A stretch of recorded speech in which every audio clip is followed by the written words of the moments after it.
బంగారం, బ్యాంకులు, ఇతర ప్రైవేటు సంస్థల్లో ఉన్న విడిపించి కొనబడును. కొమ్మూరి గోల్డ్, ఆంధ్ర మరియు తెలంగాణ.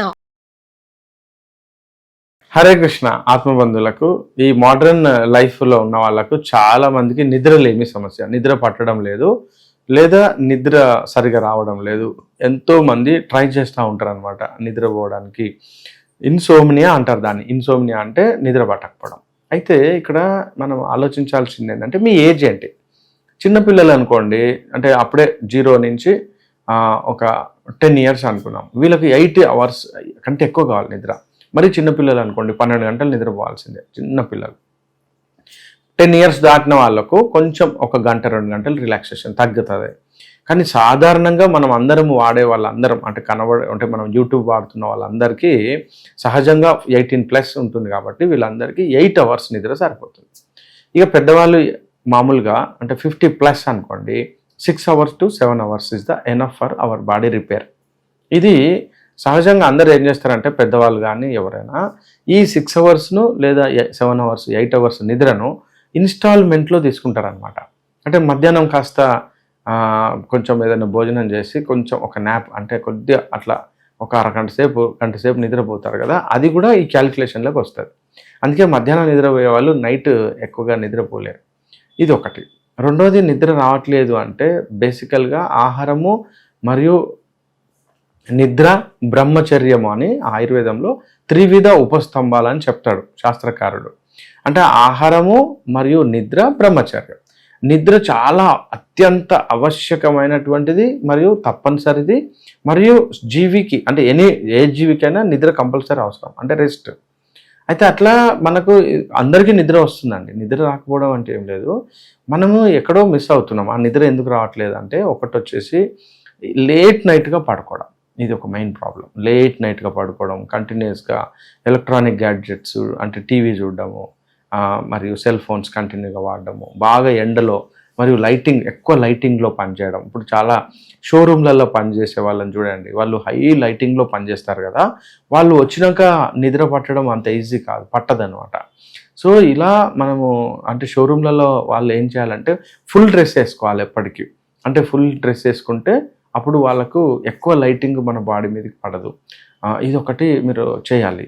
సో నిద్ర పట్టని వాళ్ళు ఇంకొకటి ఏంటంటే, వాళ్ళు అంటే ఎంతసేపు థాట్ ప్రాసెస్ అంటే ఆలోచన విధానాన్ని కొంచెం మార్చాలి. వీలైనంత వరకు ఆలోచనలు ఏమన్నా చాలా ఎక్కువగా వస్తున్నాయి అంటే అన్కంటిన్యూస్గా వస్తున్నాయి, మరియు వాటికి పరిష్కారం దొరకట్లేదు అంటే ఆన్ పేపర్ ఏదైనా ఒక అంటే పెన్ పేపర్ తీసుకొని మీ యొక్క ఆలోచనలు రాసుకుంటే అప్పుడు మనకి ఏమవుతుందంటే, మనం బ్రెయిన్ ఖాళీ అవుతుంది. ఆ ఆలోచనలన్నీ పేపర్ మీదకి రాగానే మనకు ఏం చేయాలనేది పేపర్ మీదకి వస్తుంది. కాబట్టి కంటిన్యూస్గా మనము ఆ ఆలోచన విధానం తగ్గిపోయి మనం పేపర్ మీద ఆధారపడడం స్టార్ట్ చేస్తాం. అప్పుడు బ్రెయిన్ రిలాక్స్ అవుతుంది. ఎప్పుడైతే బ్రెయిన్ రిలాక్స్ అవుతుందో నిద్ర వస్తుంది. సో నిద్ర రాకపోవడానికి ఇంకా రీజన్స్, కొన్ని రకాల మందులు. చాలామంది డయాబెటిక్ మందులు ఉంటాయి కదా, డయాబెటిక్ మందులు కానీ అంటే బీపీ మందులు, ఇవి యాక్చువల్గా నిద్రను డిస్టర్బ్ చేస్తాయి. ఇంకొకటి వచ్చేసి మీ యొక్క ఆహార విధానం. హెవీ ఫుడ్ తీసుకున్నారనుకోండి, అది డైజెస్ట్ కావడానికి కష్టపడుతుంది. సో పూర్తి బ్లడ్ అంతా డైజెషన్ సిస్టమ్ మీద వర్క్ చేస్తుంది కాబట్టి నిద్ర డిస్టర్బ్ కావడానికి అవకాశం ఉంది. ఇంకొకటి మీ యొక్క వాతావరణం, అంటే సౌండ్ మరియు లైటింగ్, మీరు పడుకునేటువంటి పడక, రూము, ఇవన్నీ పరిస్థితులు కూడా నిద్రను ప్రభావితం చేస్తాయి. మీ యొక్క ఆహారం కూడా. సో ఆహారంలో బాగా పంజెంట్ అంటే కారము, మసాలా, పచ్చళ్ళు, ఉప్పు ఎక్కువగా తీసుకున్నారనుకోండి, నిద్ర డిస్టర్బ్ కావడానికి అవకాశం ఉంది. ఇలా చాలా ఉన్నాయి కారణాలు. సరే, ఏ కారణం ఉన్నా కూడా నిద్ర పట్టని వాళ్ళకు ఒకటే విజ్ఞప్తి ఏంటంటే, దయచేసి ఎర్లీగా పడుకోండి. ఇది ఒకటి. ఫస్ట్ ఎర్లీగా పడుకోండి. వీలైనంత వరకు నైట్ ఏమి ఆహారం తీసుకోకుండా ఉండండి. వీలైనంత వరకు 7 లోపే మీ యొక్క ఆహారాన్ని క్లోజ్ చేసేసి, ఒకవేళ కనుక నైట్ 10-11 కొంచెం ఆకలిగా అనిపిస్తే డయాబెటిక్ వాళ్ళు ఏదైనా ఒక మిల్క్ కానీ లేకపోతే ఏదైనా ఒక చిన్నది ఏదైనా లైట్ ఏదైనా ఒక ఫ్రూట్ కానీ తీసుకోండి. అది కాస్త తిన్నట్టుగా మనకు, లేదా ఒక 2 బిస్కెట్స్ కానీ తీసుకుంటే అప్పుడు మనకి ఏమవుతుందంటే తిన్నామనే ఫీలింగ్ ఒకటి వచ్చేస్తుంది, ఆకలిగా ఉండదు. వీలైనంత వరకు early bed is the most important. Early morning wake up అంటే పొద్దున లేవడానికి ట్రై చేయండి. సో ఆయుర్వేదంలో నిద్రలేమికి చాలా అద్భుతమైన చికిత్సలు ఉన్నాయి. ఒకటి వచ్చేసి తగరము అని చెప్పి ఒక ప్లాంట్, దాని పేరే తగరం. అంటే మనము మెటల్ కాదు, మామూలుగా ప్లాంట్ అనమాట. ఒక ప్లాంట్ పేరు తగర అంటారు. ఈ తగర అనే చెట్టు చాలా బాగా పనిచేస్తుంది. గింతే ఉంటుంది, అది పెద్దగా పెరగదు కూడా, కొత్తిమీర కంటే కొంచెం పెద్దగా పెరుగుతుంది. సో ఈ తగరం అనేది మనం పెంచుకోవచ్చు, దొరుకుతుంది కదా, కానీ ట్రై చేస్తే ఈ తగరం అనేది నర్సరీలలో ఎవరైనా దొరికితే ట్రై చేయండి. మీరు అంటే మామూలుగా సెర్చ్ చేయండి తగర. సో ఈ తగరము మామూలుగా పౌడర్ ఫామ్లో దొరుకుతుంది, లేదా క్యాప్సూల్ ఫామ్లో దొరుకుతుంది. కొన్ని కంపెనీలు తగర అనే పేరుతోటి మందులు కూడా తయారు చేస్తాయి. ఈ తగరాన్ని అంటే టాబ్లెట్ను ఉదయం 2 రాత్రి 2 వేసుకోవచ్చు. సో ఇది నిద్రగోలి కాదండి, బ్రెయిన్ని రిలాక్సేట్ చేస్తుంది.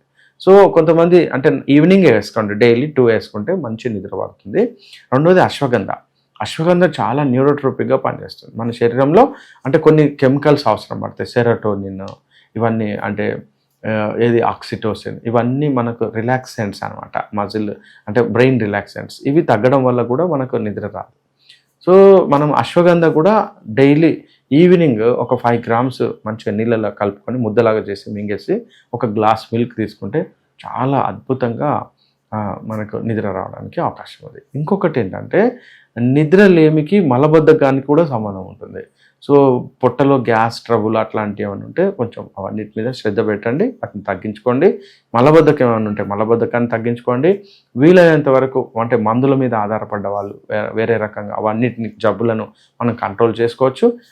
కొంచెం 50+ 60+ వచ్చిన వాళ్ళు ఈ బయట రోజు జరిగేటువంటి వ్యాపారాలు, బిజినెస్ సెటిల్మెంట్, కాంపిటీషన్ ఇంకా తెలుసు కదా, వీటన్నిటి నుంచి మ్యాక్సిమం డ్రాప్ కావడం, వీలైనంత వరకు ప్రశాంతంగా గడపడం, ఆధ్యాత్మిక చింతన మరియు మన ద్వారా ఏదైనా సహాయం చేయడము ఇలాంటివి కనుక చేస్తే మనకు ఖచ్చితంగా చాలా ఆ రోజు హ్యాపీనెస్ వస్తుంది. ఎప్పుడైతే హ్యాపీనెస్ వస్తుందో అంటే మనకు సంతోషం వస్తుందో ఆ రోజు నిద్ర పట్టడానికి చాలా మంచి హాయిగా నిద్రపోవచ్చు. సో బాగా సంతోషంగా ఉండడానికి ట్రై చేయండి. సంతోషం ఎక్కడి నుంచి వస్తుంది?